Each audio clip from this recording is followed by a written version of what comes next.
परमात्मा को पाने तथा उसका वास्तविक लाभ प्राप्त करने के लिए पवित्र बाइबल में प्रमाण है कि प्रभु ने मनुष्य को अपना ही स्वरूप बनाया। 6 दिन में सृष्टि रचकर 7वें दिन विश्राम किया। कुरान शरीफ में प्रमाण है कि हजरत मोहम्मद को खुदा स्वयं कह रहे हैं कि मैंने तुम्हें उस परमात्मा की महिमा बताने के लिए भेजा है। वो परमात्मा कबीर है जिसने 6 दिन में सृष्टि रची तथा 7वें दिन तख्त पर जा विराजा। उसकी खबर किसी बाखबर से पूछकर तो देखो। कृपया अवश्य सुनिए जगत गुरु तत्वदर्शी संत रामपाल जी महाराज के अमृत वचन। सत साहिब दर्शकों, मनुष्य अपने जीवन में दिन रात भगवान का नाम जपता है, मंदिरों के चक्कर भी लगाता है, लेकिन फिर भी उसकी परेशानियां खत्म नहीं होती। और जब उसकी परेशानियां खत्म नहीं होती तब वह खुद से सवाल करने लगता है कि आखिर मुझसे गलती कहां हो रही है। दर्शकों, कुछ ऐसी ही कहानी थी मध्य प्रदेश की रहने वाली दिव्या पांचाल जी की। दिव्या जी बचपन से ही सभी पारंपरिक भक्ति साधनाओं को किया करती थी और हर तरीके के व्रत उपवास भी किया करती थी, लेकिन फिर भी इन्हें अपने जीवन में कभी भी सुख की अनुभूति नहीं हुई।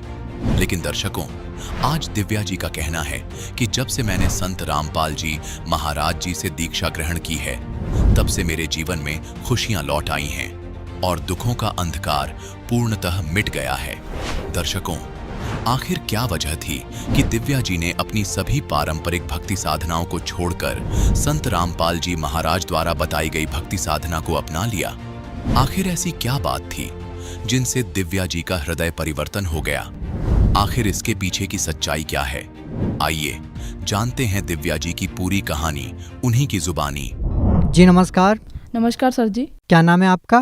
दिव्या पांचाल नाम है। दिव्या जी कहाँ से आए आप? मैं एमपी रतलाम डिस्ट्रिक्ट से हूँ। जी क्या करते हैं आप? मेरा बीए ग्रेजुएशन है प्लस आईटीआई है प्लस पीजीडीसीए कंप्लीट किया है मैंने। दिव्या जी, संत रामपाल जी महाराज से नाम दीक्षा लेने से पहले आप क्या भक्ति साधना करते थे? मैं अपना हनुमान जी को इष्ट मानती थी। इसके अलावा जैसे व्रत उपवास करना, ये सब चीज़ें मैं करती थी जो लोग बताते हैं पहले वाले।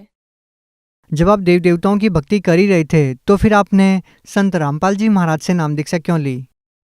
मुझे जैसे ऐसा कुछ गुरु बनाना या कुछ ऐसे पहले चीज़ों में मैं विश्वास बिल्कुल भी नहीं रखती थी। मैं ओनली जो हमारे पूर्वज जो बताते हैं उसी आधार पर चलती थी। लेकिन फिर मेरे मामा जी जो एक उनके बेटे से बहुत बीमारी से परेशान थे, बहुत पीड़ित थे, वो इंडिया पूरा घूम चुके थे इलाज के लिए। लेकिन उनको जब किसी और उनके दोस्त ने उनको बताया कि आप संत रामपाल जी महाराज की शरण में जाओ, वहाँ से बीमारी ठीक हो जाएगी, तो उनने सोचा कि इतना मैंने कर लिया है तो मैं क्यों एक जगह और जाके ये देखता हूँ।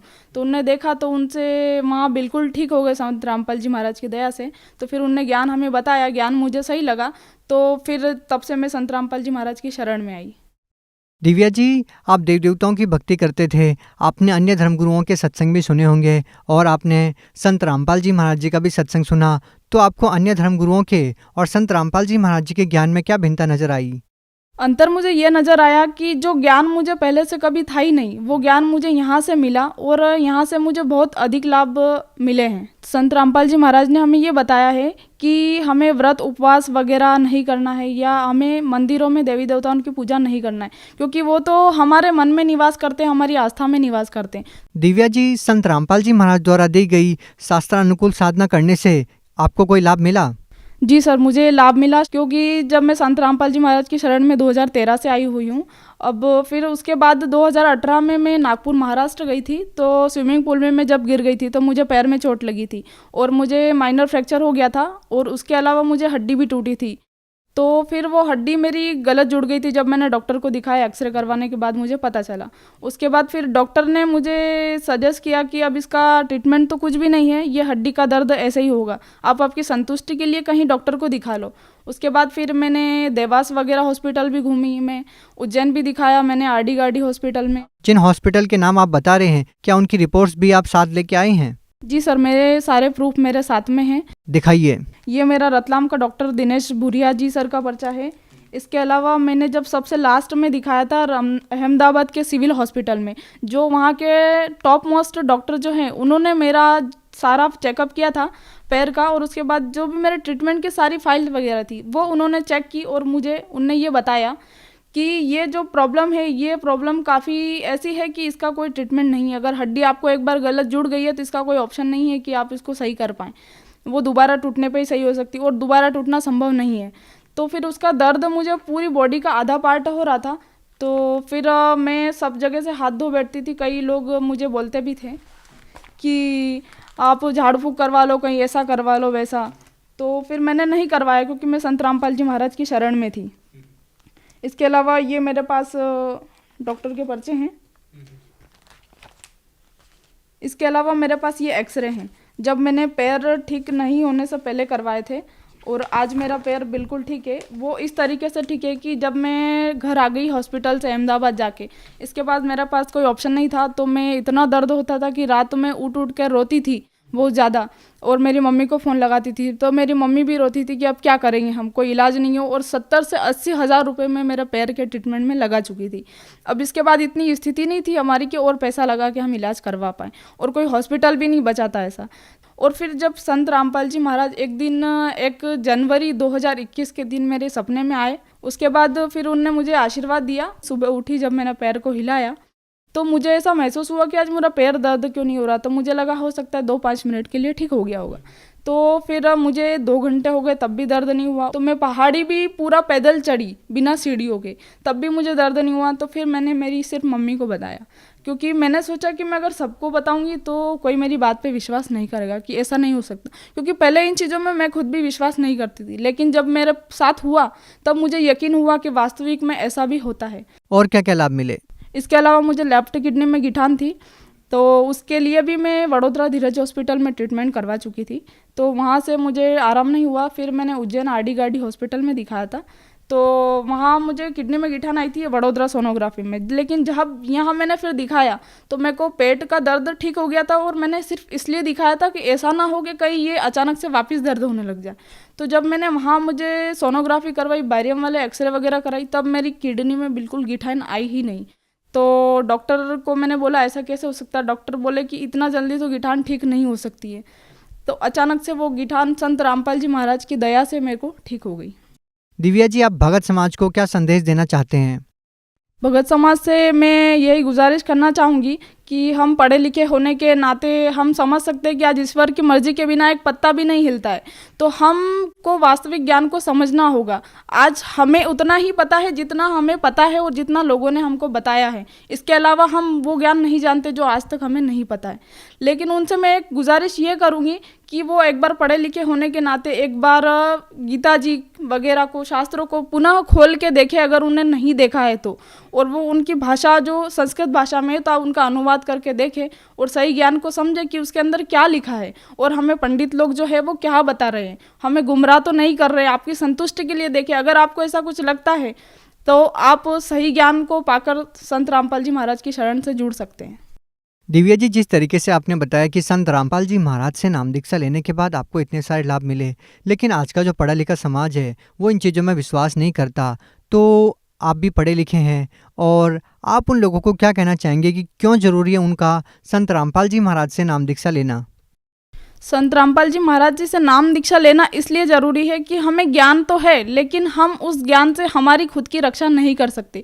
उसके लिए हमारे पास एक परमात्मा का होना ऐसा ज़रूरी है जो पूर्ण परमात्मा हो, जो हमें तत्व ज्ञान से आगाह कराता हो कि हाँ ये ज्ञान बिल्कुल सच है। तो हमें इससे जुड़ना बहुत ज़रूरी है, क्योंकि हमारी आत्मरक्षा हम खुद नहीं कर सकते। परमात्मा के बिना ये संभव नहीं है। अगर कोई व्यक्ति संत रामपाल जी महाराज से नाम दीक्षा लेना चाहता है तो वो उनसे नाम दीक्षा कैसे प्राप्त कर सकता है? वो आजकल सोशल मीडिया हर कोई व्यक्ति यूज़ करता है, जैसे कि यूट्यूब है, फेसबुक है, इंस्टाग्राम है। तो संत रामपाल जी महाराज जी के जो प्रवचन है वो उस पर आते हैं। इसके अलावा जैसे टीवी चैनल्स वगैरह है तो आपको कोई सा भी चैनल्स पे अक्सर वो प्रवचन मिल जाएंगे। उसके नीचे आपको एक पट्टी में कॉन्टैक्ट नंबर दिया होता है, तो आप वहाँ से संपर्क कर सकते हैं और वहाँ से आप पता कर सकते हैं बुक मंगवा कर कि हाँ वास्तविक में यह ज्ञान सच्चा है या नहीं। जी धन्यवाद। जी सर। दर्शकों, अभी आपने सुने संत रामपाल जी महाराज से दीक्षा प्राप्त करके सुखी हुए भक्त के अनुभव।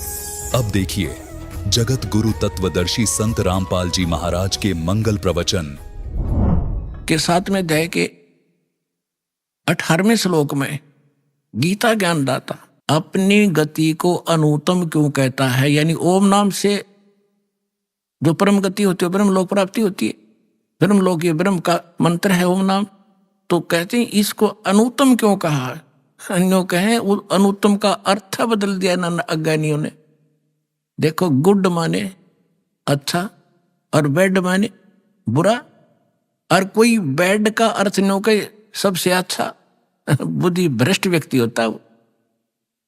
अनुत्तम माने अश्रेष्ठ, उत्तम माने श्रेष्ठ, गुड, और यहां अनुत्तम का अर्थ कहते जिससे उत्तम कोई और ना हो, हमारा शर ना हो, ऐसे अनाड़ी हमारे गुरु मिले हमारे को। तो इसका अर्थ ये था कि गीता ज्ञान दाता कह रहा है कि मेरी साधना 4 प्रकार के करते हैं। 3 तो रिजेक्ट कर दिए, अर्थ, अर्थार्थी और जिज्ञासु, और चौथे जो ज्ञानी हैं ये मुझे बहुत अच्छे लगते हैं, क्योंकि देवी देवताओं की घंटी नहीं पीटते, ये ब्रह्म साधना करते हैं। और इनको मैं अच्छा लगता हूं क्योंकि इन्होंने मुझे अंतिम मान लिया, ये मुझे प्रिय है, इनको मैं प्रिय हूं। लेकिन इनको तत्वदर्शी संत ना मिलने से ये ज्ञानी आत्मा है तो अच्छी आत्मा, उद्धार है, समर्पित है, शरीर भी इन्होंने समर्पित कर दिया, परवाह नहीं की, जब मर जाए बेशक नष्ट हो जाए शरीर, में भगवान मिलना चाहिए।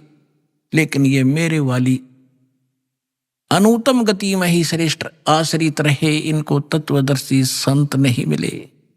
अब आपके रूबरू करता है श्लोक देखिएगा, श्रीमद् भगवत गीता, गीता प्रेस गोरखपुर से प्रकाशित, दयाल गोविंद का इसके अनुवादक है, जिसका अनुवाद दास आपको दिखाने जा रहा है। 7वें अध्याय का अब 16वां श्लोक।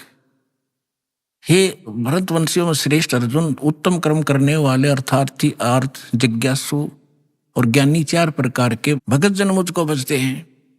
17वें में कहा कि उनमें नित्य मुझ में एक ही भाव से स्थित अनन्य भाव, अनन्य प्रेम भक्ति, एक भक्ति, ज्ञानी भक्त यह होना चाहिए, अति उत्तम है, ये मुझे अच्छे लगते हैं, क्योंकि मुझको तत्व से जानने वाले ज्ञानी को मैं अत्यंत प्रिय हूं और वह ज्ञानी मुझे प्रिय है। ठीक है। अब 18वें में कहा है, उद्धारा सर्वे एव ते ज्ञानी तु आत्मा एव मे मतम, मेरे विचार में ये सभी ज्ञानी आत्मा है तो उद्धार यानी समर्पित हैं, अच्छी आत्माएं हैं। आस्थित से ही युक्त आत्मा माम एवं अनुत्तमाम गतिम, ये सभी युक्त आत्मा भगवान में लीन आत्माएं आस्थित हैं, वह भगवान में लगी हुई आत्मा, वो भगवान समझ कर मुझे भज रही है, वो मेरे वाली अनुत्तमाम अति घटिया गति में श्रेष्ठ है। इन्होंने अनुवाद क्या किया अज्ञानियों ने? देखिए, ये सभी उद्धार हैं, परंतु ज्ञानी तो साक्षात मेरा ही स्वरूप है। यह अनुवाद गलत कर रखा है। ये मेरा मत है, ये मेरा मत है, क्योंकि वह मद गत मन बुद्धि वाला ज्ञानी भक्त, अनुत्तमा माने अति उत्तम, फुटे बाग थरे अनुत्तम, अनुत्तम ने अति उत्तम है, अनुत्तम लिखना था घटिया, गति स्वरूप मुझ में ही अच्छी प्रकार स्थित हैं। अपने आत्माओं, परमात्मा ने आपको शिक्षा दी, ऐसे उपकरण बनवा दिए कि घर बैठे इंटरनेट पे भी देख रहे होंगे पुण्यात्मा परमात्मा के प्यारे, और ये सीडी बनाई जाएंगी, घर घर पहुंचाई जाएंगी, और जानकर गदगद हो जाएंगे सच्चाई को। इसमें स्पष्ट कर रखा है, गीता ज्ञान दाता अपनी साधना को भी घटिया बता रहा है, अनुत्तम बता रहा है, और कह रहा है ये ज्ञानी आत्मा जो परमात्मा के लिए समर्पित हैं, जिनने जान दिया है कि मनुष्य जीवन केवल परमात्मा प्राप्ति के लिए प्राप्त हुआ है और मोक्ष केवल उस पूर्ण परमात्मा से होगा। इनको तत्वदर्शी सर्व वासुदेव प्राप्त नहीं हुआ। अब देखो, थोड़ी कथा सुनाने से पहले 19वां श्लोक और सुनाऊंगा, जिससे आपका और कंसेप्ट क्लियर होगा। देखिएगा, श्रीमद् भगवत गीता अध्याय 7 का हम श्लोक 18 पढ़ लिया। ये मेरी अनुत्तम है, ये घटिया लिखनी थी इन्होंने। अब इससे स्पष्ट हो जाता है, बहुनाम जन्मानाम अन्ते ज्ञानवान माम परपदते वासुदेव सर्वमिति स महात्मा सो दुर्लभ है। होय होय। अब यहां कहते बहुत बहुत जन्मों के अंत के जन्म में ज्ञानवान, तत्व ज्ञान को नहीं, ज्ञानी, ये ज्ञानी पुरुष सब कुछ वासुदेव ही है, इस प्रकार मुझको बचता हुआ महात्मा अत्यंत दुर्लभ है। नहीं, ये अनुवाद गलत किया। इसका अर्थ है 68 से देखो प्रसंग 7वें अध्याय का, पहले कह रहा है कि तीनों गुणों की भक्ति जो इन ऊपर जिनकी बुद्धि है ब्रह्मा विष्णु महेश तक, वो राक्षस स्वभाव को धारण किए हुए मनुष्यों में नीच और दूषित कर्म करने वाले मूर्ख मुझे नहीं बचते। फिर कहता मेरे भजने वाले भी 4 प्रकार के, उनमें 3 रिजेक्ट कर दिए, चौथा फाइनल उसने कर दिया। ये ज्ञानी आत्मा है तो अच्छी, लेकिन ये मेरे वाली ब्रह्म तक ही सीमित रही इनकी बुद्धि और उस घटिया साधना में लीन रहे। अब यहां बताया है कि बहु नाम जन्मा नाम अंते, जैसे गीता अध्याय नंबर 7 के श्लोक नंबर 3 में कहा है कि ये भक्ति में लगे हुए प्राणी, इनमें से हजारों में से कोई एक मेरी प्राप्ति के लिए प्रयत्न करता है, एक मुश्किल से। तो यहां वही कह रहा है कि बहु नाम जन्मा नाम अंते, इन ब्रह्मा विष्णु महेश से घर की पूजाओं से ऊपर उठकर बहुत जन्म जन्म के किसी एक जन्म में ज्ञानवान, ये ज्ञानी मेरी भक्ति करते माम प्रपदते, और वासुदेव सर्वमिति, ये बताने वाला महात्मा सो दुर्लभ है कि वासुदेव सर्वमिति स महात्मा सो दुर्लभ है। ये बताने वाला कि वो वासुदेव यानी सर्व पूर्ण परमात्मा परम अक्षर ब्रह्म वही सब कुछ है, वही पूजा के योग्य है, वही इष्ट रूप में मान्य है, वही पाप नाशक है, वही अविनाशी है, वही सबका धारण पोषण करता है और उसकी भक्ति करनी चाहिए और की नहीं, और को इष्ट नहीं मानना चाहिए। कहते हैं ये बताने वाला महात्मा तो बड़ी मुश्किल से मिलेगा। यहां इसका अर्थ ही है, इन्होंने अर्थ गलत कर रखे। तो वो ये दास आपको मिल गया पुण्यात्माओं, असंख्य युगों के बाद ये दाव आपका लगा है, इसको सफल करना।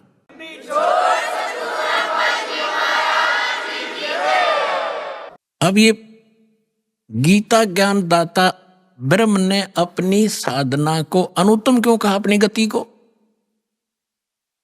एक सुनक नाम के ऋषि थे, ज्ञानी आत्मा थी, जैसे भी उनको गुरु मिले सबने ओम नाम के जाप की रट लगा दी और एक हठ योग साथ में जोड़ लिया, वो ओम नाम के जाप का भी और अड़ंगा नारा और बोल लिया। ये तप कहां से लाए? किसी भी सदग्रंथ में तप करने का आदेश नहीं, सदग्रंथ माने गीता और वेदों में, और ना ही सूक्ष्म वेद में, तत्व ज्ञान में जो परमात्मा ने बोला। गीता अध्याय नंबर 17 के श्लोक नंबर 5 और 6 में तो ये कहा है कि जो शास्त्र विधि को त्याग कर और मनमाना घोर तप को तपते हैं, वो राक्षस लोग इस कमलों के अंदर बैठे सभी प्राणियों के जो मुखिया ब्रह्मा विष्णु महेश आदि और मुझे भी वो क्रस करते हैं, उनको राक्षस स्वभाव के जान। ये हठयोग कहां से लाए? श्री देवी भागवत के अंदर एक प्रसंग है 3रे स्कंद में कि ब्रह्मा विष्णु महेश जब इन्होंने ये क्या करते हैं, रहस्य तो परमात्मा ने बताया है, दास ने भी आपको बहुत बार रूबरू किया है कि ब्रह्मा जी अपनी उत्पत्ति बताता है नारद जी को कि अपने पुत्र को कि मैं कमल के फूल पर बैठा था, मुझे नहीं मालूम है कहां से उत्पन्न हो गया। आकाशवाणी हुई तप करो तप करो, मैंने 1000 वर्ष तक तप किया। फिर कहा सृष्टि करो, तपो तपो कर वाक्य सुनाया, लो कर चोबन मेरी माया। ये सूक्ष्म वेद में भी ऐसा ही कहा है। तो ब्रह्मा जी ने कहा कि आकाशवाणी हुई कि तप करो, मैंने 1000 वर्ष तप किया। फिर कहा सृष्टि करो। अब पहले इनके अंदर सिद्धियां पैदा कर लेता है काल, इनको एटम बम बनाता है, रिमोट इसके हाथ में रहता है। तो ये ब्रह्मा जी ने सोचा कि ये परमात्मा पूर्ण ब्रह्म की आकाशवाणी है, तप करो। और बाद में उसको वेद मिले, वेदों में तप का प्रावधान नहीं है, तो इसने वो काल की अलग से वाणी जो थी वह भी साथ अपने अनुयायियों को, अपने वंशजों को, ब्राह्मणों को दे दी कि तप भी करो, ओम नाम का जाप करो। एक चुनक नाम का ऋषि था, उसने बहुत ज्ञानी आत्मा था, ब्रह्म पूजा काल का पुजारी था। काफी वर्षों तक ओम नाम का जाप किया, तप किया, हठ योग किया। अब इसे भगवान मिल नहीं सकता। गीता अध्याय नंबर 11 के श्लोक 47 और 48 में और गीता अध्याय नंबर 11 के श्लोक 32 में स्पष्ट कर दिया है कि मैं काल हूं और ये मेरा रूप है और सबको खाने के लिए आया हूं। अर्जुन, तू ना लड़ेगा तो भी मारूंगा। ये मेरा वास्तविक रूप है, मैं काल हूं। 11वें अध्याय के 47-48 में कहा कि अर्जुन, ये मेरा स्वरूप आज तक आपने तेरे अतिरिक्त पहले किसी ने नहीं देखा। और मेरे इस रूप की प्राप्ति यानी मेरी प्राप्ति, इसके दर्शन माने भगवान प्राप्ति, ना वेदों में वर्णित विधि से, ना तप से, ना जप से, ना किसी क्रिया से मैं कभी नहीं मिल सकता, कोई नहीं कर सकता। इति सिद्धम, वेदों में वर्णित विधि से भगवान प्राप्ति नहीं है। कबीर साहब कहते हैं, खोजत खोजत हारिया, अंत कहा निराकार। इनके साधन गलत थे भगवान पाने के और देखने के, अंत में कह दिया भगवान निराकार है। अपना मन गढ़ंत थ्योरी बना ली लोगों ने, तो इनको भगवान मिला नहीं। ये एटम बम बन गए, सिद्धियां युक्त हो गए। जैसे अगस्त ऋषि ने 7 समंदर पी लिए, के कला टूट गया, इब गधा बने अंडेगा। मोक्ष होगा विधिवत, इन बकवादों से नहीं होगा। इब चुनक ऋषि में इतनी सिद्धि आ गई, सारा बोलबाला हो गया उसका। एक चक्रवर्ती राजा था, मानधाता। चक्रवर्ती माने जिसका पूरी पृथ्वी पर शासन हो। उसके छोटे छोटे राजा लोग उसके पराधीन होते हैं और उनसे वो टैक्स लेता है। और वो ये देखता है कि किसी राजा ने मेरी पराधीनता अस्वीकार तो नहीं कर दी है। उसके लिए एक ट्राई करता था, वो अपने निजी घोड़े के आगे एक पंपलेट लगा देता था कि राजा के पास इतनी सेना है और जिसने राजा की पराधीनता स्वीकार नहीं है वो इस घोड़े को पकड़ ले, युद्ध के लिए तैयार हो जाए। इस प्रकार वो घोड़ा छोड़ दिया, साथ में सैनिक, अन्य घोड़ों पर सवार, वो खाली। चुनक ऋषि की कुटिया के पास से गुजरे। चुनक ऋषि ने जाते समय भी देखा, फिर आते समय जब सारा घूम कर आगे किसी ने घोड़ा पकड़ा नहीं, युद्ध स्वीकार किया नहीं।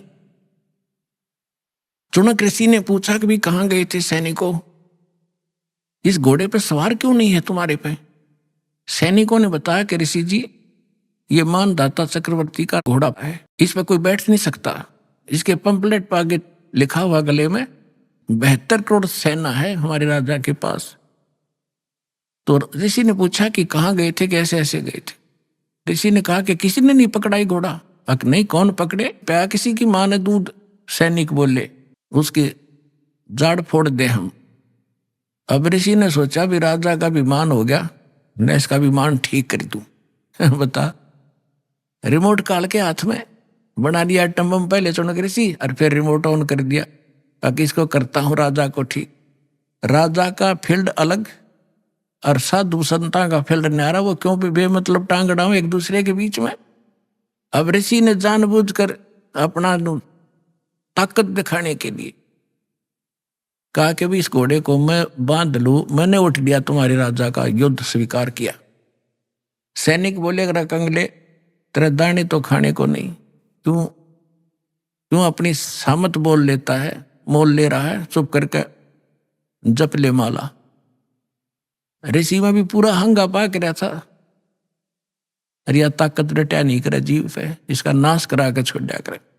तो उसने क्या कहा कि ठीक है भाई, मेरे भाग में यह लिख रखी होगी, तुम्हारे राजा से मरना होगा, मैंने जाके दो उनको, घोड़ा बांध दो यहीं पर।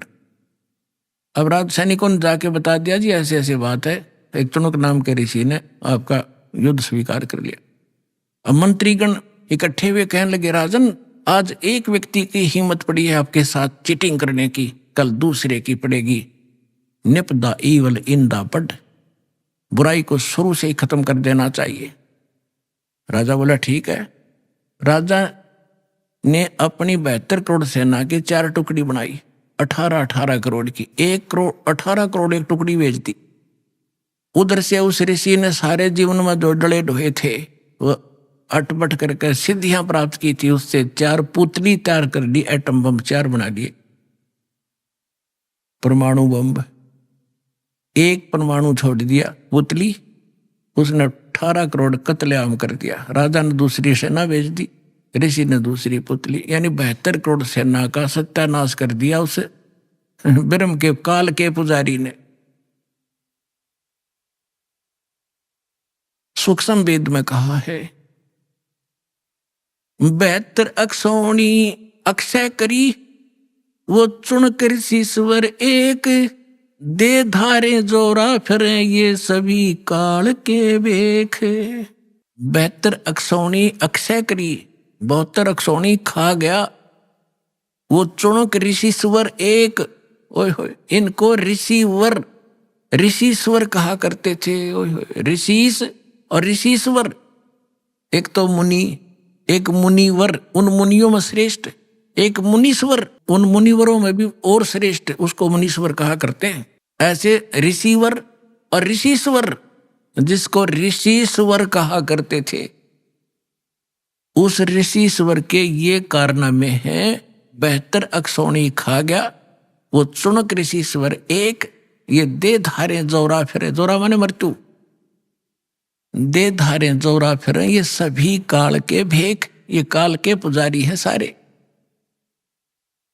अपने आत्मा अब क्या होगा, जब तक हम परम अक्षर ब्रह्म कबीर परमेश्वर की सत्साधना पूर्ण संत से लेकर नहीं करते, तब तक हमारे दोनों अकाउंट ओपन हैं, गुड और बैड, पुण्य और पाप।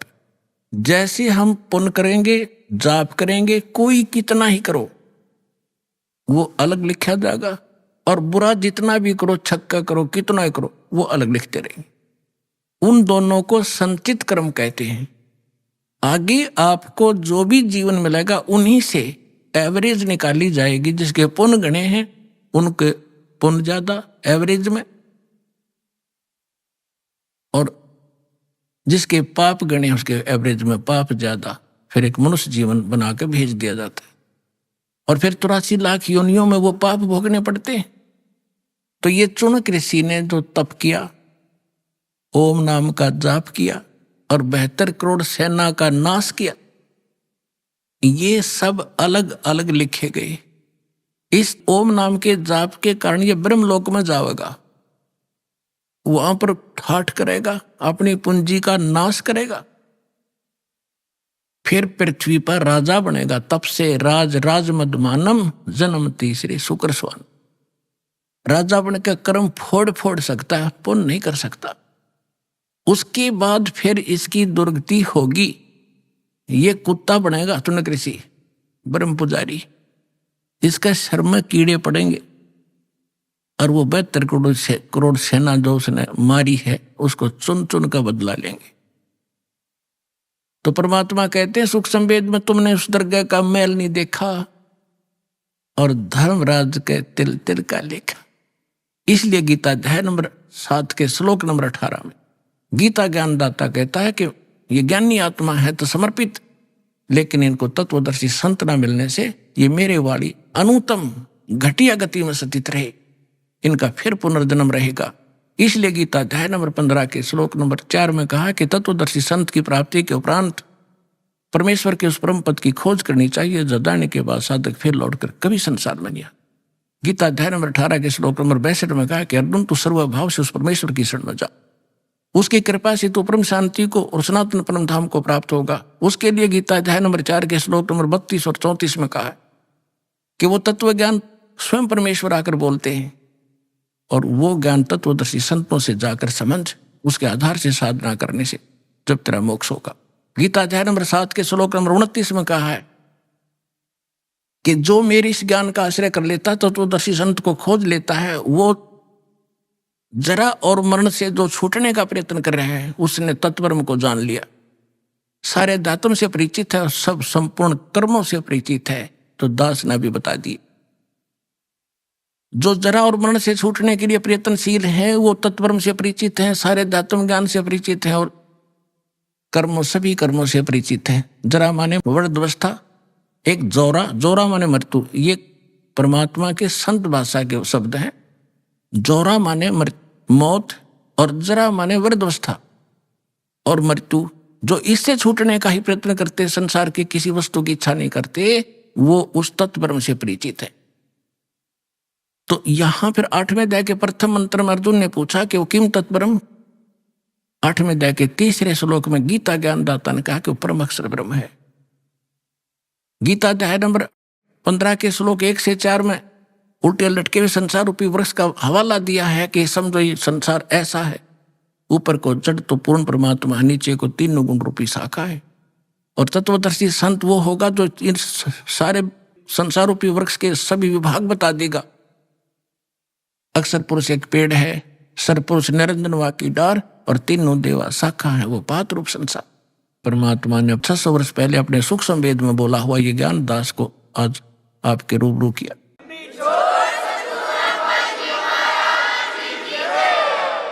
फिर गीता अध्याय नंबर 15 के श्लोक 4 में कहा कि उस तत्व ज्ञान के प्राप्ति के पश्चात परमेश्वर के उस परम पद की खोज करनी चाहिए, जहां जाने के बाद साधक फिर लौट कर कभी संसार में नहीं आते।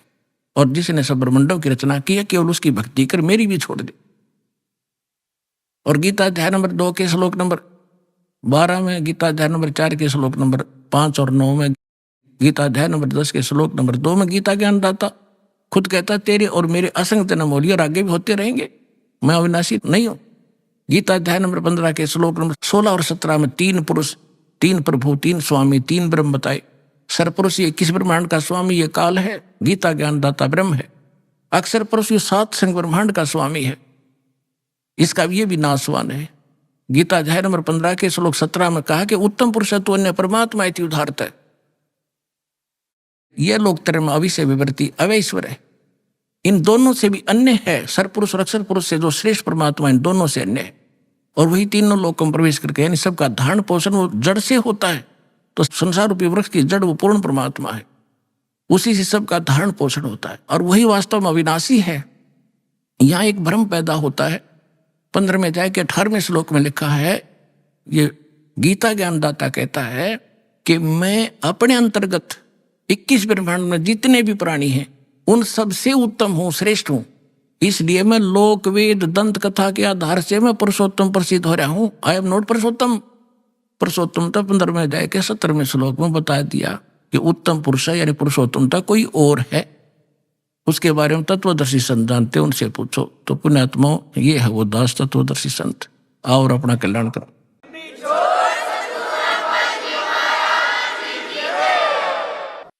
परम पिता परमात्मा पूर्ण ब्रह्म सारी सृष्टि के रचनहार कबीर देव कबीर साहिब जी की असीम रजा से आप सभी पुण्यात्माएं सत्संग सुनने के लिए इस सतलोक आश्रम में पहुंचे।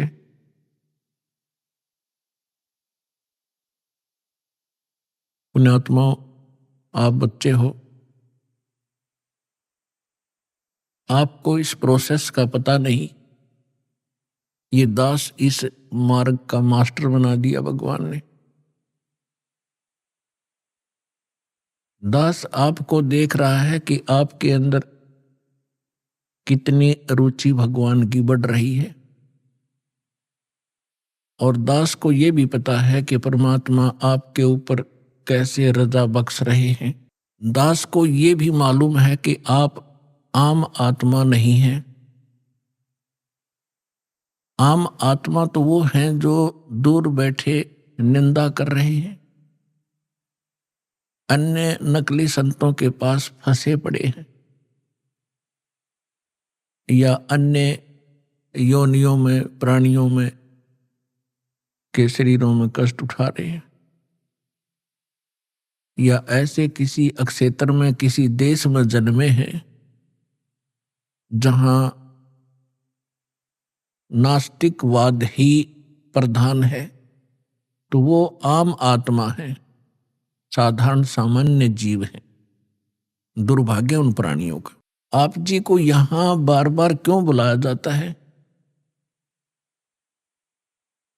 जैसे आप अपने बच्चों को स्कूल कॉलेज में भेजते हो और टीचर डेली बुलाता है, उनकी अटेंडेंस लगाता है,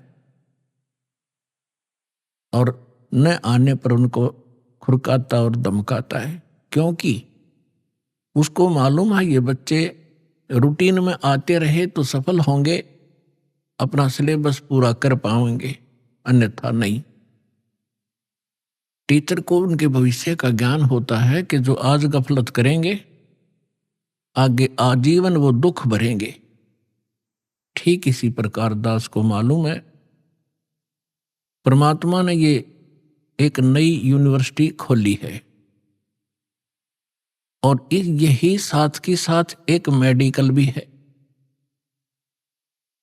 तो इसमें इस आत्मा के दोनों रोग कटेंगे, एक तो जन्म और मृत्यु का, दूसरा जो कर्म संस्कार से आपको मानसिक पीड़ा, शारीरिक रोग या अन्य किसी कारण से तीन ताप का कष्ट आपके ऊपर जो कहर टूट रहा है, परमात्मा सबसे पहले आपको उसी से रिलीफ दिलाएंगे। उनसे रिलीफ होगा तभी आपको महसूस होगा कि सचमुच यहां भगवान मिला मुझे। और फिर आप आगे भक्ति भी करोगे, डर के भी रहोगे। आपको ये डर बना रहेगा कि कहीं फिर से ये नाम खंडित हो गया और भगवान की रजा मेरे सिर से हट गई तो वही संकट फिर से घेर लेगा। और भय बिन भक्ति नहीं होती, भय बनता है ज्ञान से। छोटा सा बालक होता है, वो करंट वाली वायर को भी पकड़ लेता है और मर जाता है, सर्प को भी पकड़ लेता, गड्ढे में गिर जाता, अग्नि को हाथ में पकड़ लेता है और हानि उसको होती ही है। और जब वो बच्चा बड़ा हो जाता है, बुद्धि उसकी काम करने लग जाती है, मैच्योर होता है, तो फिर उसको डर लगता है उन भयंकर पदार्थों से, भयंकर जानवरों से। आप भी डरता है, औरों को भी सतर्क करता है कि सर्प है, इससे दूर हो जाओ, ये खा जाएगा, काट लेगा, बहुत विषैला जानवर है। इसी प्रकार बिजली के तार से औरों को भी बचाएगा, आप भी बचेगा। तो ये ज्ञान आपको यहां कराया जाएगा। आपकी बुद्धि मैच्योर होएगी, युवा होएगी और फिर डर लगा करेगा। प्रत्येक पदार्थ से रिश्वत लोगे, हाथ कांप जाएंगे तुम्हारे। ये होगा जब जब आप सियाने हो जाओगे, मैच्योर आपके विचार हो जाएंगे, आपके हृदय में परमात्मा का जो ज्ञान दृढ़ हो जाएगा। तो आप जी को यहां क्यों बुलाया जाता है? आप तो बालक हो, खिलौने से खेलने की आदत बन गई और सभी खेल रहे होते हैं तो दूसरे बच्चों की भी रुचि उसी में अधिक बनी रहती। फिर कहते हैं कि तेरे संग की कितनी जाली, तू क्यों लारी वार, और गुड़िया खेलत तन जन्म गंवा दिए। लाया नहीं विचार। गुड़िया खेलत यानी खिलौने से खेलते हुए इतना सारा जीवन नष्ट कर दिया। ये भी सोच के तूने अपने घर ससुराल भी जाना है और तेरे साथ की और भी बहुत जा चुकी हैं, तूने भी जाना ही होगा। इसलिए वहां जाने से पहले अपनी तैयारी कर। अब जब तक लड़की यानी लड़का हो चाहे लड़की, लेकिन यहां परमात्मा आत्मा को संबोधित कर रहे हैं, चाहे वो स्त्री की है या पुरुष की। ये कवर कवर में ऊपर के चोले मंत्र है, अंदर मटेरियल एक जैसा है। तो परमात्मा ये समझाना चाहते हैं कि जैसे छोटे बच्चे खिलौनों से खेलते, कोई कार ले रखी है छोटी सी, कोई घोड़ा ले रखा है, कोई मोटरसाइकिल, वो खिलौने की छोटी सी खड़ी है प्लास्टिक की, और उनको कोई बच्चा उठा लेता है तो वो रोता है, पैर पीटता है, बुरा हाल कर लेता है। जब उससे पूछा जाता है कि क्यों रो रहे हो, कि मेरी मोटरसाइकिल उठा दी। वो मोटरसाइकिल, वो इतना खिलौना, उसको ओरिजिनल मान चुका है, वो उसकी बुद्धि इतनी ही काम करती है। ऐसी बच्ची लड़कियां गुड्डा गुड्डी का खेल खेला करती हैं। एक कपड़े का गुड्डा बना लेते थे दूल्हा, एक उसकी दुल्हन, और छोटे छोटे कपड़ों के टुकड़ों से उनके सूट के सेट बना दिया करती थी, सैकड़ों की संख्या में। और फिर उस इतने से कपड़े को जो उसने मोड़ तोड़ कर एक सूट का रूप बनाकर रखा हुआ था, अपनी गठड़ी बांध रखी थी, बक्से में रखी छोटे से, उसमें से उसके एक कपड़े ने कोई उठा ले टुकड़े ने गिनती करती थी। पहले दास ने देखे छोटे छोटे, जब शिक्षा का इतना था नहीं, बच्चे इसी खेल से खेला करती बेटी बहनें, तो वो रोया करती थी। फिर उससे पूछते थे क्यों रो रही है, कि मेरी तिल, मेरा एक सूट गायब हो गया, मेरा ने किसी ने उठा लिया। इतना चीथड़ा था, कतरन थी एक। अब दुल्हा दुल्हन का खेल खेला करती थी, ये दुल्हा या दुल्हन। अब जब वो लड़की बड़ी होती है तब उसको पता चलता है वास्तविक दुल्हा और दुल्हन का। जब वो बड़ी हो जाती है फिर वो खेल नहीं खेल सकती जो पहले खेला करती, छोटे छोटे गुड्डा और गुड्डी के खेल को कभी उसकी रुचि ही नहीं बन सकती। तो इसी प्रकार आप जी जो आज तक खेल खेल रहे थे, संतानों उत्पत्ति, संपत्ति को संग्रह करना, बच्चों का विवाह करना, पढ़ाना, शिक्षा ग्रहण कराना, फिर इनका विवाह कर देना, फिर इनके संतान की कामना करना, संतान हो जावे, फिर हम वृद्ध हो गए, मृत्यु के निकट आ गए, हम बेशक मर जावा, नो प्रॉब्लम। हमने ये सोच रखा था कि सुना सुनाया जैसे हम सुनते थे कि हमारा मनुष्य जीवन का काम पूरा होया। मनुष्य जीवन का तो शुरू भी ना करे आपने, ये तो एक जनसाधारण का काम करे जो, और जो आपको मिलना था। कई हमने देखे पहले जब ज्ञान नहीं था, बुढ़े बुजुर्ग बैठ कर बतलाया करते थे और कहा करते थे, भाई जैसे कोई बाहर का आ जाता था अतिथि, उससे कुशल मंगल पूछा करते थे, फिर संतान पूछा करते थे। वो बताता था कि 2 लड़के 2 लड़की, परमात्मा की दया से 2 लड़के हुए, 2 लड़की हुई, उनका विवाह कर दिया, उनका भी देवता ज्योति होगी, पोते पोती होगी, मेरा काम पूरा होया, भगवान बेशक ठाले। बस इतना सा हमारा ये बुद्धि सीमित होगी थी। एक यो हमने लास्ट एंड फाइनल काम मान रखा था। तो अब परमात्मा के ज्ञान से पता चला कि जो करना चाहिए था मनुष्य जीवन से वो तो शुरू भी ना करे आपने।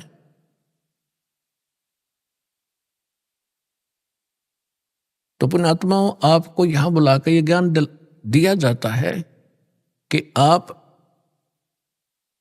उस मनुष्य जीवन के मूल कर्तव्य को भूल चुके हो और किसी में पिछले पुण्य कर्मों के संस्कारवश प्रेरणा है तो आप साधना गलत कर रहे हो, वो भी व्यर्थ है। शास्त्र विधि को त्याग कर मनमाना जो आचरण करते हैं वो भी गलत है। गीता अध्याय नंबर 16 के श्लोक नंबर 23 और 24 में इसका प्रत्यक्ष प्रमाण है। तो शास्त्र अनुकूल साधना कौन सी होगी? गीता अध्याय नंबर 4 के श्लोक नंबर 32 और 34 में स्पष्ट कर दिया है। और 25 से लेकर 30 तक चौथे अध्याय में यह भी कहा है कि सब अपनी अपनी कोई ऐसी साधना करता है, कोई ऐसी करता है, कोई ऐसी करता है। ये सभी अपनी साधनाओं को पापनाशक जानते हैं। पापनाशक मीन मोक्षदायक। पापनाश होंगे तभी तो मुक्ति होगी, नहीं तो कर्मा के संस्कार में हम फंसे रहते हैं।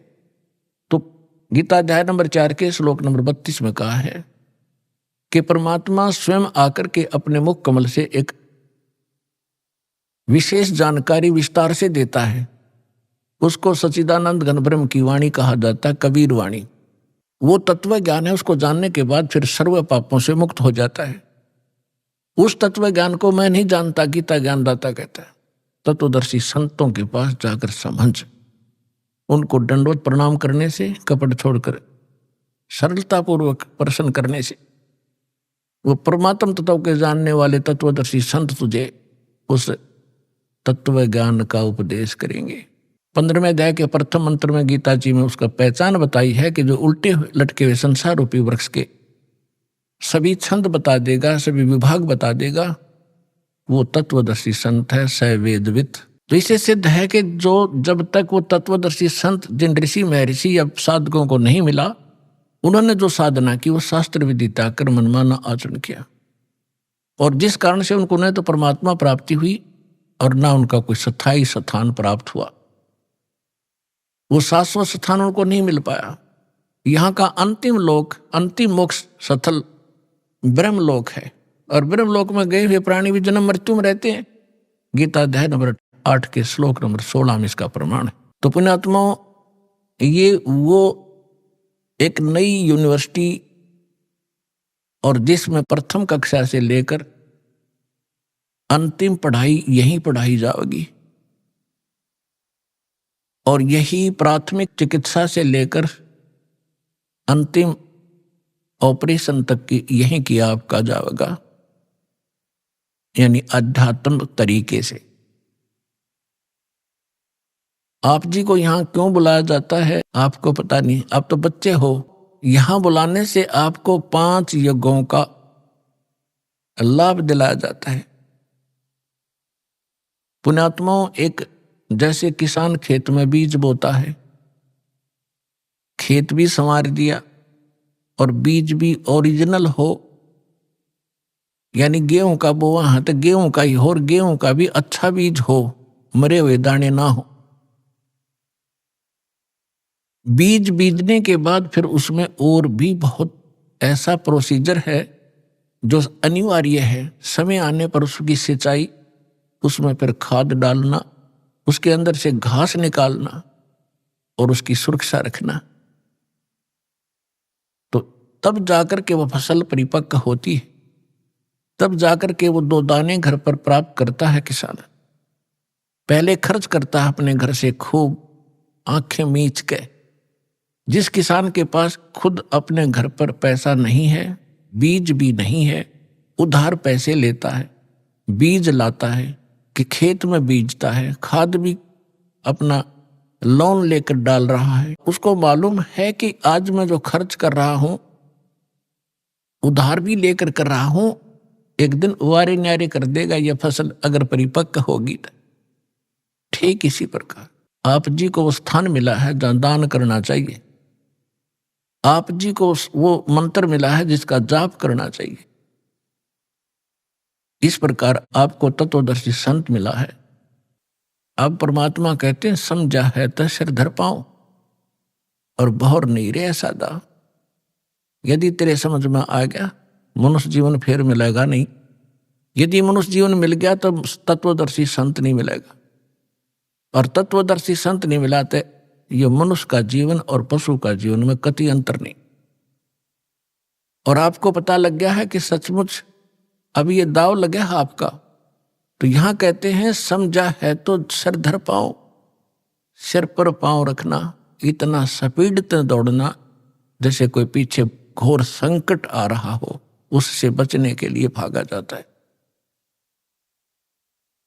समझा है तो सिर धर पाओ कि कमर कस ले।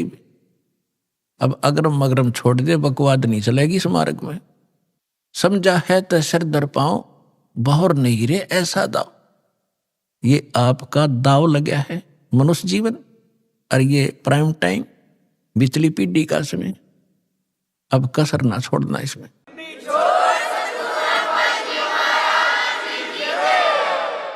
अब आपको यहां बुलाया जाता है, आपके जो इस ज्ञान से परिचित नहीं, क्योंकि ज्ञान तो सत्संग माने से, वो सत्संग को एक सेकेंडरी थिंग समझ रहे हैं कि जो ऐसे बाद में देखेंगे, वर्द हो जाएंगे, जब अभी तो छोटे छोटे बच्चे हैं, ये भी तो पालने हैं। ये लोक वेद हमारे दिमाग में घर करा हुआ है। तो जो यहाँ नहीं आते उनकी सोच तो वही है। तो उनकी सोच के, उनके विचारों से आपने दुखी नहीं होना चाहिए। वो कुछ भी बोल रहे हैं, कुछ भी कहें, ये समझ लो बालक हैं छोटे छोटे, इनको पता नहीं।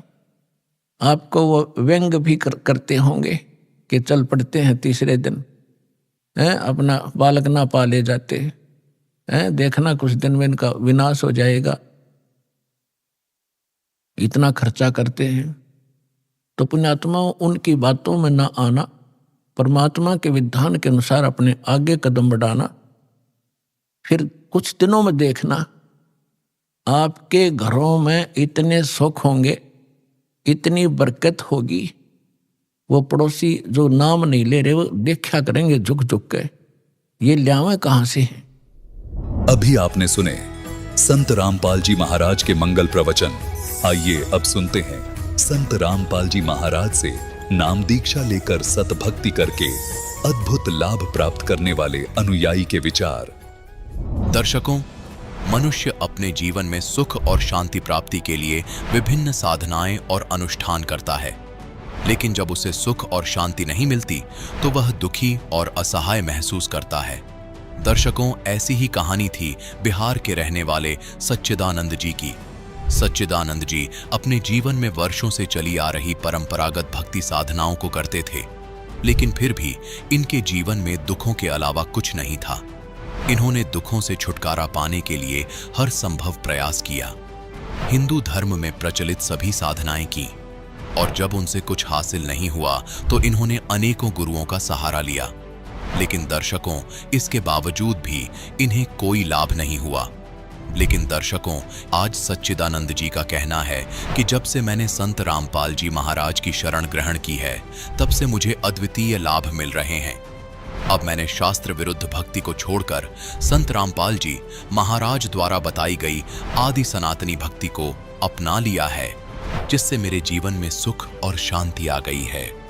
लेकिन सवाल यह है कि सच्चिदानंद जी हिंदू धर्म की प्रचलित साधनाओं को शास्त्र विरुद्ध भक्ति और संत रामपाल जी महाराज की भक्ति को आदि सनातनी क्यों बता रहे हैं। आइए सुनते हैं सच्चिदानंद जी की कहानी उन्हीं की जुबानी। सर नमस्कार। नमस्कार सर जी। सर क्या शुभ नाम है आपका? मेरा नाम सच्चिदानंद दास है। सर कहाँ से आए हैं आप? मैं पटना बिहार से आया हूँ। सर संत रामपाल जी महाराज से नाम दीक्षा लेने से पहले आप क्या भक्ति साधना करते थे? मैं कबीरपंथी से ही जुड़ा था और कबीर परमेश्वर को ही उनको भगवान मानता था। सर जब पहले से आप कबीरपंथी थे, कबीरपंथी संतों से आपने नाम दीक्षा ले रखी थी, तो फिर संत रामपाल जी महाराज से नाम दीक्षा लेने की क्या जरूरत आन पड़ी?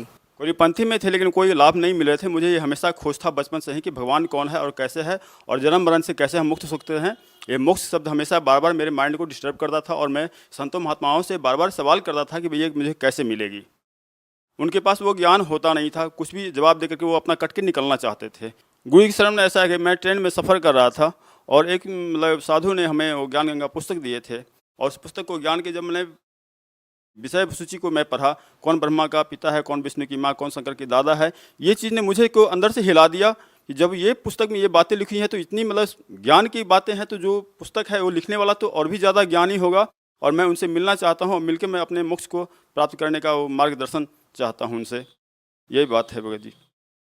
सर संत रामपाल जी महाराज की शरण में आने के बाद आपको क्या लाभ मिले? लाभ तो बहुत सारे मिले, और मुख्य रूप से ये कहूँगा कि मेरी पत्नी जो है 10 साल से तकरीबन भूतों प्रेतों से ग्रसित थी।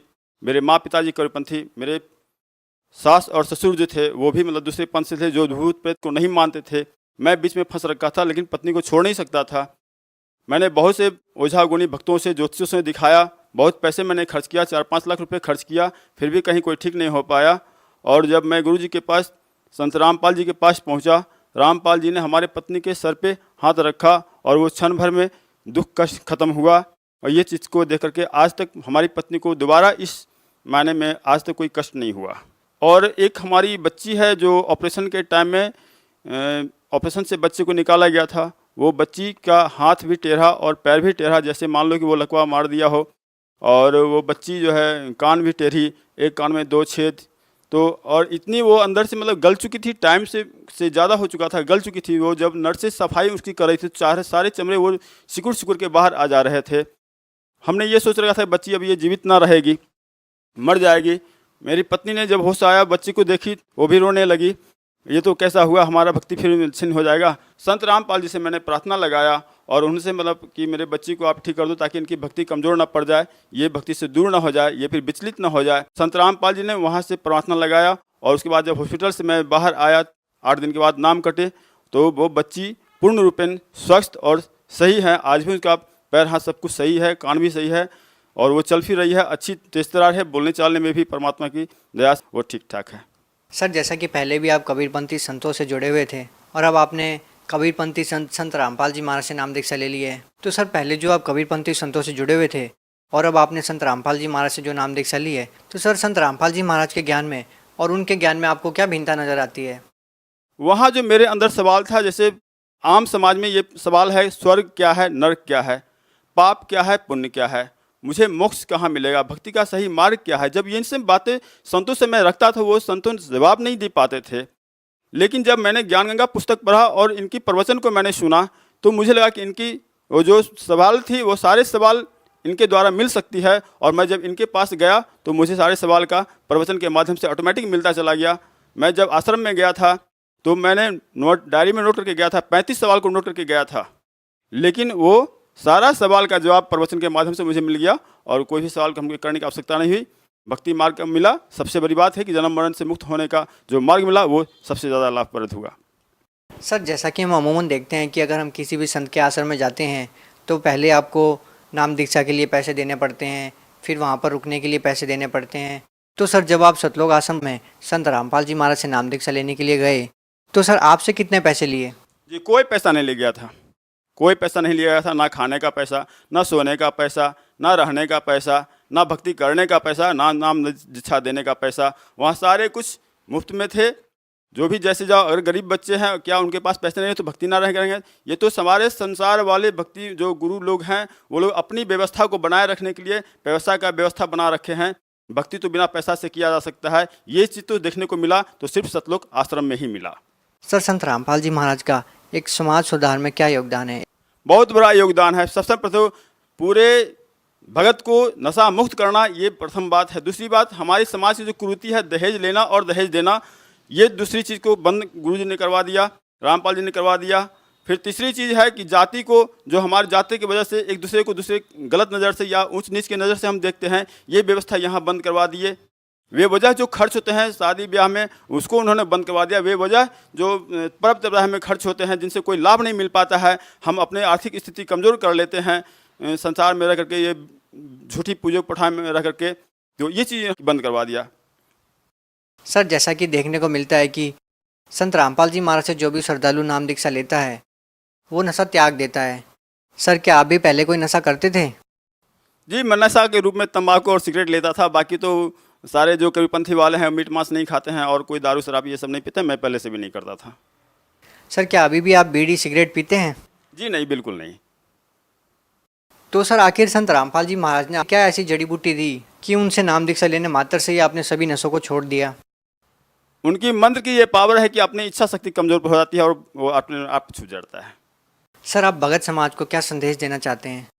मैं भगत समाज को ये संवाद देना चाहता हूँ कि हमारी तो वो औकात नहीं कि मतलब संवाद में निवेदन कर सकता हूँ परिवार वालों से, जगत वालों से, भक्तों से और गुरुओं लोगों से कि अपनी सही बाहर मतलब कि परमात्मा जो ऊपर से आ गए हैं, रामपाल का चोला सिर्फ है और उसके अंदर तो भगवान प्रवेश करके अपना रोल कर रहे हैं और उनके अंदर आकर के भगवान के उनके सतलोक के आश्रम में जो पीली पट्टी पर आती है उसमें जो नंबर दिया है उस नंबर से कांटेक्ट करके और वो सही मार्ग पर सही दर्शन करके और सही मंत्र लेकर के अपना भक्ति करें और अपना कल्याण करवाएं।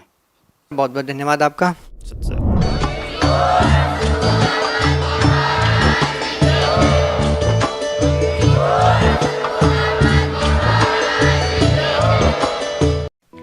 आप सुन रहे थे जगत गुरु तत्वदर्शी संत रामपाल जी महाराज के मंगल प्रवचन।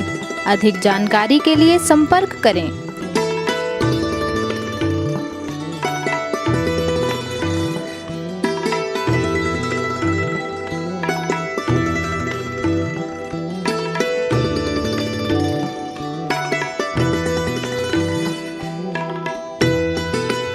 जगत गुरु तत्वदर्शी संत रामपाल जी महाराज जी के पावन सानिध्य में भक्ति की अलख जगाने तथा श्रद्धालुओं को सत्य भक्ति मार्ग का रास्ता दिखाने हेतु कनाडा के लोकप्रिय चैनल द TVNRI चैनल पर जगत गुरु तत्वदर्शी संत रामपाल जी महाराज जी के मंगल प्रवचनों का प्रसारण प्रतिदिन सुबह 7:30 बजे से 8:30 बजे तक तथा रात्रि 7:30 बजे से 8:30 बजे तक किया जा रहा है। इस सत्य भक्ति मार्ग को अपनाने के लिए अधिक से अधिक सत्संग प्रसारण देखें। इस सत्संग प्रवचन का सीधा प्रसारण संत रामपाल जी महाराज लाइव सत्संग YouTube चैनल और जगत गुरु संत रामपाल जी महाराज फेसबुक पेज पर भी देख सकते हैं।